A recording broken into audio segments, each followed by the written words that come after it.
Hola, ¿qué tal? Dios les bendiga. Bienvenidos a una emisión más de Agua que quita la sed. Mi nombre es Beatriz Silva. Es un gusto estar con ustedes nuevamente. Le damos la bienvenida al pastor Noé Rivera. Dios le bendiga, pastor. Gracias, Betty. Es un gozo para mí estar aquí. Esta semana hemos venido contestando preguntas, esperando de que algo de esto pueda ministrar la vida de aquellos que nos oyen. Amén, hermano Noé. Y tenemos muchas preguntas y hemos hecho muy pocas preguntas porque creo que es importante aclarar el punto para que la gente sepa de la raíz y a dónde es que uno tiene que llegar. Amén. Amén. Hermano Noé, una pregunta más. Yo sé que hay cristianos que esta pregunta se la han hecho muchas veces. ¿Un cristiano puede tomar vino? Pues fíjate que a veces la gente habla de que el Señor Jesús en las bodas de Caná convirtió el agua en vino, ¿verdad? De hecho, yo he hablado con personas y me dicen, pero el Señor tomó vino. Entonces, dice la escritura ahí que cuando el maestresala probó ese vino, probó que era el mejor vino. Entonces, ¿por qué era el mejor vino? Porque si nosotros nos vamos a ver cómo era que ellos hacían el vino, ellos tenían las uvas y las echaban en el lagar. Entonces el lagar era un círculo donde echaban las uvas y descalzos entraban y pisaban las uvas. Entonces al pisar la uva salía el jugo de la uva por abajo porque tenía unos hoyitos o conductos y entonces recogían todo ese jugo. Ese era el mejor vino. ¿Por qué descalzo? Porque al machucarlo descalzo no se iba ni la semilla ni tampoco la cáscara, solo el jugo. Y eso era lo mejor. Entonces, este jugo al fermentarlo en un proceso natural, lo más que da es 2% de alcohol. Que si tomas mucho, entontece la mente. Por eso es de que la escritura dice que no se ha dado mucho al vino. Ya la gente dice, entonces sí un poquito. Es que el problema es de que este vino que ahora venden, que a veces tiene 50, 60, hasta 100, 110% de alcohol, ese es un vino que está procesado de una manera diferente. No es un jugo de la uva. Y vuelvo a repetirte, si el jugo de la uva se fermenta de un proceso natural, como lo hizo Noé, Noé para poderse emborrachar tomó una cantidad exagerada de vino y se emborrachó, pero ese vino solo da 2% de alcohol. Entonces hay que tomar un montón. Ahora, ¿qué es lo que la escritura dice? Que no veáis al vino, dice, cuando sonrojea. ¿Por qué? Porque cuando el vino está así en su sabor, es rico, es delicioso, pero entontece la mente. Y ahí es donde los problemas se dan. Una es por ataques demoníacos y otro es porque yo no debo de ceder mi mente a nada. Entonces, mira, encontramos unos versículos de la Escritura que creo que son muy acertados en cuanto a esto. En el libro de Proverbios, por ejemplo, hay unos versículos en el capítulo 23 de Proverbios. Mira lo que dice. ¿Para quién el ay? Dice. ¿Para quién el dolor? ¿Para quién las rencillas? ¿Para quién las quejas? ¿Para quién las heridas en balde? ¿Para quién lo amoratado de los ojos? Dice, para los que se detienen mucho en el vino. No es posible que el Señor Jesús quiera emborrachar a la gente.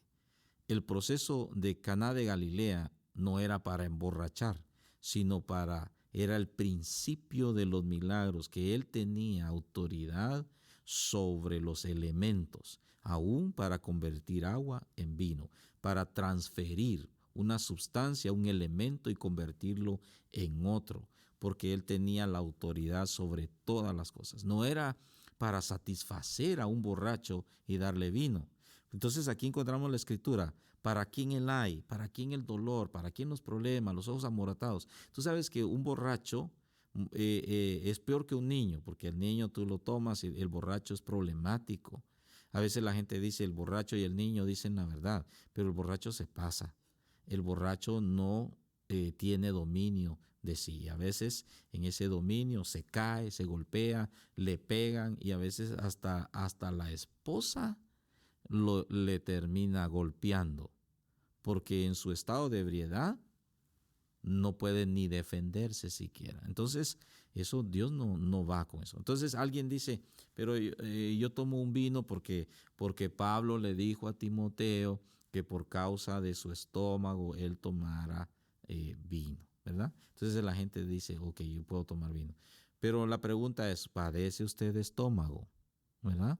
¿Y qué vino está tomando? Entonces, dice, ya no es vino, ahora es ron, ahora es vodka, ahora es, pero entonces, ¿qué? Si el vino es el jugo de la uva, es como el aceite de la oliva, porque esos tienen propiedades curativas. Y Pablo, no es posible que Pablo le esté diciendo a Timoteo, ¿sabes qué? Échate tu traguito y emborráchate, y si no se te quita el dolor, por lo menos se te olvida. No es eso lo que Pablo le está diciendo. Es que el jugo de la uva, que es el vino, sí tiene propiedades curativas que pueden sanar el estómago. Es como la marihuana, el cannabis, que la gente lo usa para, pues mucha gente para drogarse y en otro caso es curativa. Sí, ese es una planta, la amapola, la flor de coca, la marihuana. Estas son hierbas que Dios dio para el hombre. Lo que pasa es que el hombre se pervirtió en estas cosas, ¿verdad? Y con esto no estoy diciendo que alguien vaya y agarre marihuana, ¿verdad? Porque ahora ya es legal aquí en California. No estamos hablando de eso. Pero estamos Perdón, hablando. hablando de una curativa, hay pomadas de marihuana, hay gente que para sus dolores se la unta. Sí, incluso la misma hierba puede traer algún remedio al cuerpo y no hay nada de malo en eso. El problema es que ahora ya es ilegal, ¿verdad? Es ilegal y entonces nosotros debemos de respetar las leyes y por eso no se puede. Ahora, ya cuando la secan y ahora le hacen un proceso donde ellos han encontrado ciertas características que la hacen más potente para que una mente se entontezca, eso ya es diferente. Pero estamos hablando de cómo Dios la hizo y la marihuana, Dios la creó y la creó para nuestro bien, no para drogarnos. Entonces, la marihuana tiene algunas propiedades que son buenas para nosotros, pero bueno, no estamos hablando de eso, sino de beber vino. Entonces, la gente piensa que como Pablo le dijo a Timoteo, que está bien tomar vino. Yo me echo, dice, mi traguito para que mi estómago se sienta bien. Y hay argentinos, españoles que usan el vino cada vez que toman. Entonces, pero un cristiano debe de entender, si yo voy a Escocia y en Escocia los hombres usan falda, yo puedo, si yo quiero, usar falda, porque ahí usan falda. Pero yo no puedo ir a Guatemala con una falda porque la gente se va a burlar de mí o van a decir, este es del otro lado. Van a juzgarme mal. Esto no es. Entonces yo ni estoy en Argentina ni estoy en España para estar tomando vino. No debo yo decir, porque allá lo hacen, yo lo voy a hacer. Eso no va. Se trata de sabiduría y discernimiento. Sí, y obedecer a la escritura, porque tanto España y Argentina, si ahí lo hacen a manera cultural, cuando se convierten al Señor deben entender que deben dejar eso. Porque una cosa te lleva a la otra. Sí, fíjate que hay gente que ha tomado mucho y solo el olor los atrae a tomar. Entonces nosotros podemos ser de ocasión de tropiezo para alguien y Dios nos va a juzgar en eso. Entonces, ¿qué es lo que la escritura enseña? Que yo no me detenga en el vino. No me detenga en el vino. Porque la Biblia dice que en ese hay disolución, o sea, hay mentira, hay engaño.